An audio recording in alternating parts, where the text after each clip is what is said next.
tayo ngayon sa Boracay at nakastay tayo dito sa Boracay Uptown Hotel. And to be honest guys, sobrang ganda ng location nito dahil beachfront at dito sa may Station 2 and konting lakad lang nasa D-Mall ka na. Kaya gagawa na naman tayo ng panibagong hotel room tour. And by the way guys, panibig pala natin to sa Klook at pwede yung gamitin ang aking Klook promo code JUDKLOOK para makakuha pa kayo ng additional na discount. Kaya huwag na natin patigilin pa, tara, samahan nyo ako.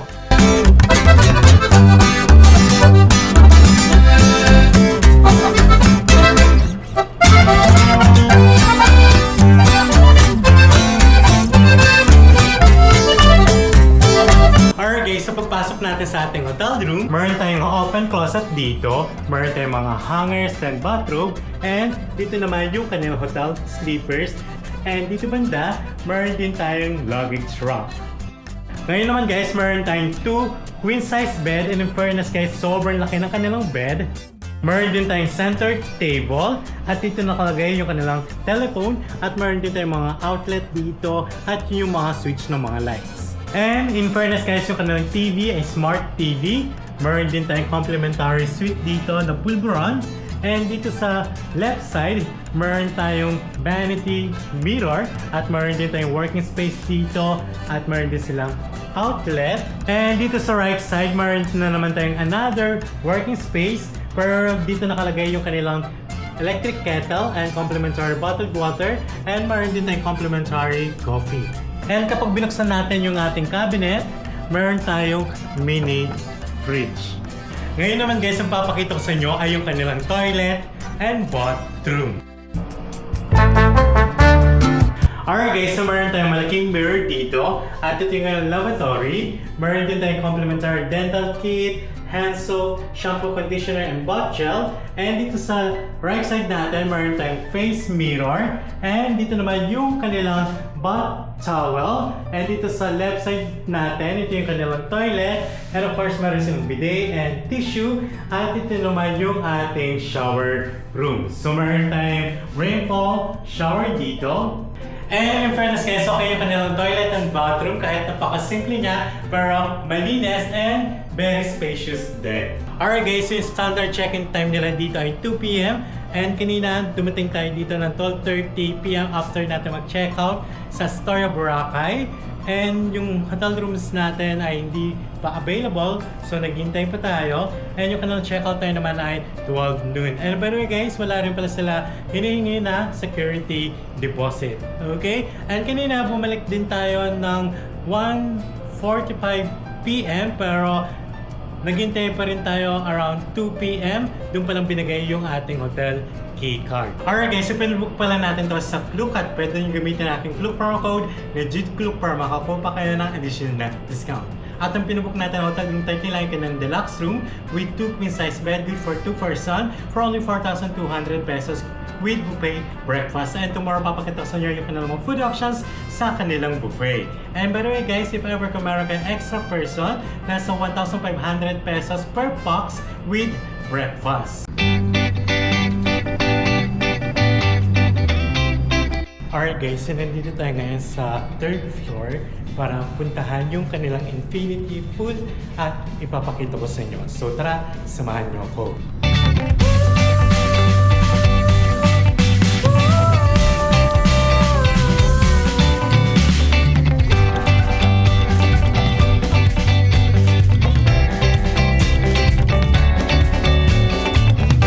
Alright guys, so dito sa kanilang ground floor, meron silang indoor pool and ipapakita ko sa inyo.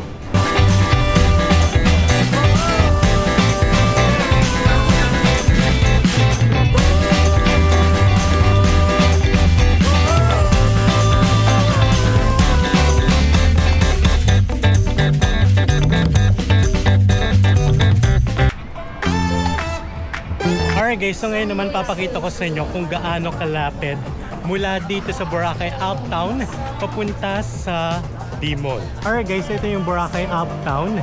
And dito sa left side lang niya, katabi niya yung Mandarin Island. And mamayang 5 PM, meron na naman sasayaw dito. And yung iba yata parang naghihintay na dahil malapit na mag 5. And dito sa Mandarin Nest, nandito yung Jollibee, tsaka yung Mang Inasal, at yung Hakuna Matata. And dito sa right side natin, may mga souvenir shop. At ito na mismo yung D-Mall. And if ever, kung naghahanap kayo ng party, nightlife, inuman, nandito na yung Epic Bar. So guys, sobrang ganda talaga ng location ng Boracay Uptown. And malapit rin siya sa mga bar and restaurant. Alright guys, so kanina habang naghihintay tayo for check-in, pumunta tayo dun sa napanood nating vlog ni Mark Coragas. Dahil parang meron siyang bagong bukas sa U Hotels na kainan for only 110 pesos. And in fairness guys, okay naman yung food. Lutong bahay talaga. And kanina rin, pumunta rin tayo sa La Carmela de Boracay. Bumili tayo ng fruit shake na avocado for only 120 pesos. So sobrang sulit na rin niya kaysa kung bibili kayo sa Jonas Fruit Shake, nasa 200 pesos. At parehas naman silang fresh fruit. Alright guys, so papunta tayo ngayon sa Tagat. Ang oras ngayon ay 5:30 PM. And hintayin lang natin bumaba yung araw. And papakita ko sa inyo kung may lumot ba dito or wala. Ngayon, low tide, kaya kung napapansin nyo, sobrang lawak ng white sand. And halos lahat ng mga tao ngayon lumabas. Medyo konti na lang yung lumot dito. And sobrang lamig talaga ng tubig. Pero hindi na tayo maglalakad sa pinakamalalim dahil hindi na tayo maliligo. Medyo nabasa na yung short natin. And banda dito, medyo makapal na yung lumot. Pero dito naman, medyo clear na. So yung pwesto namang lumot, magkakaiba-iba. And sobrang ganda talaga dito sa Boracay. And kung napapansin nyo, kung dito kayo sa personal, sobrang dami ng tao, pero sa video hindi masyadong pansin kasi napaka wide angle.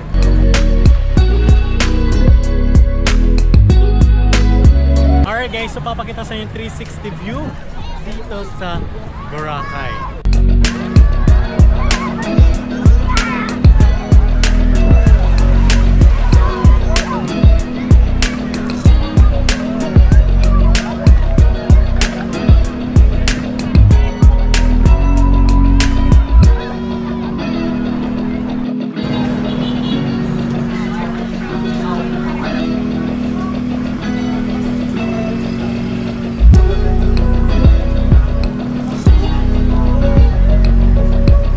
Guys, so nandito tayo bandang Bulabog.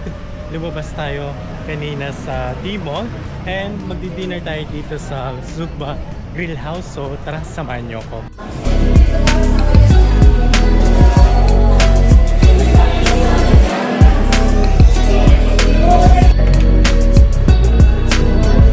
Alright guys, so kakatapos lang natin mag-dinner and alam mo talaga kapag sikat sa TikTok, pinipilahan talaga.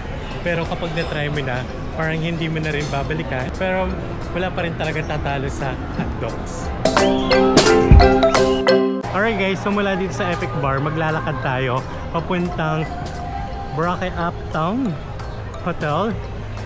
And para makita nyo kung gaano lang siya kalapit. At ito yung D-Mall. So may entrance din dito.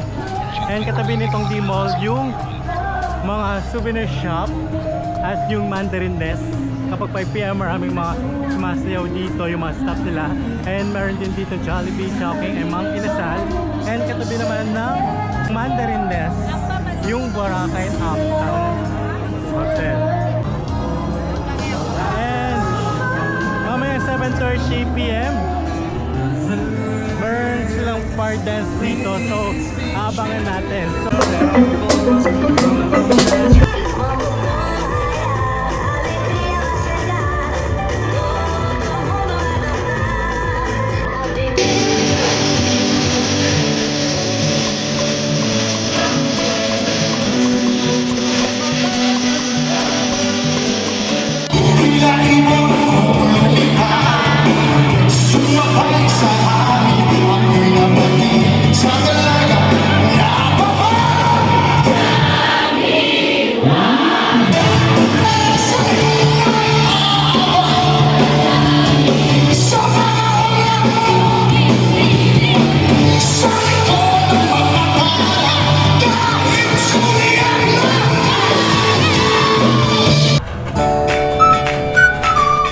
by the way guys, sobrang saya magstay sa Boracay Uptown, especially kapag gabi, dahil meron silang live band dito sa kanilang beachfront resto. Sobrang galing ng singer, and meron din dalawang set ng fire dance mula 7:30 p.m. to 8 p.m. and yung second set naman nila ay 10 p.m. to 10:30 p.m. And sobrang lapit lang pala dito sa McDonald's yung Boracay Uptown, and sobrang lapit din dito ng mga bar and restaurant katulad nitong Boracay Summer Place Beach Club, and malapit din dito yung bar, and yung papuntang D-Mall mula dito nandun naman yung exit bar, and sa mismong D-Mall yung Epic Bar.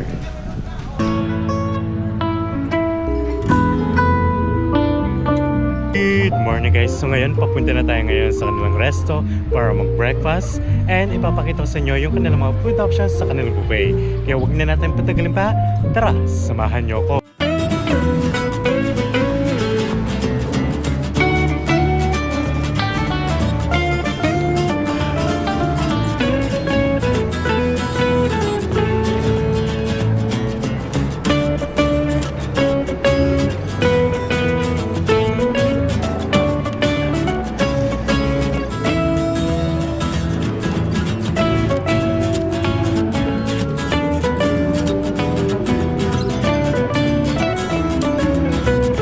Alright guys, so kumuha na tayo ng food natin, and ipapakita ko sa inyo kung ano yung magkinuha natin.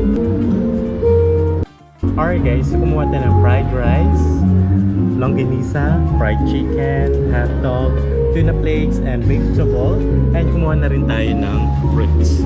Alright guys, so huwag na natin patagalin pa, tara, kain na tayo.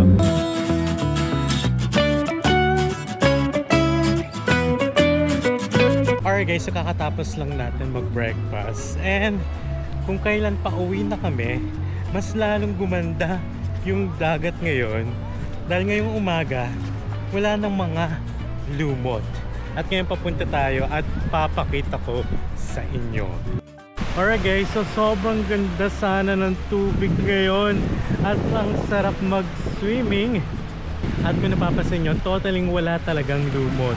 Alright guys, so pa-check out na tayo dito sa Boracay Uptown. Actually, mga 9:45 AM tayo mag-check out dahil 10 AM yung ating pick-up from hotel to Caticlan Airport. And if ever ka naghanap pa rin kayo ng hotel dito sa Boracay, check lang sa aking YouTube channel playlist. Sobrang dami na natin nagawang hotel room tour. And if ever kung magpapabook kayo sa Klook, huwag nyo kakalimutan na gamitin na aking Klook promo code na JUDEKLOOK para makakuha pa kayo ng additional na discount. And if ever ka naghanap rin kayo ng hotel sa Baguio, sa Boracay, sa Cebu, sa Bohol, Metro Manila, Hong Kong, Macau at marami pang lugar, check nyo lang sa aking YouTube channel playlist at sobrang dami na nating nagawang hotel review. Okay? So thanks for watching! Bye!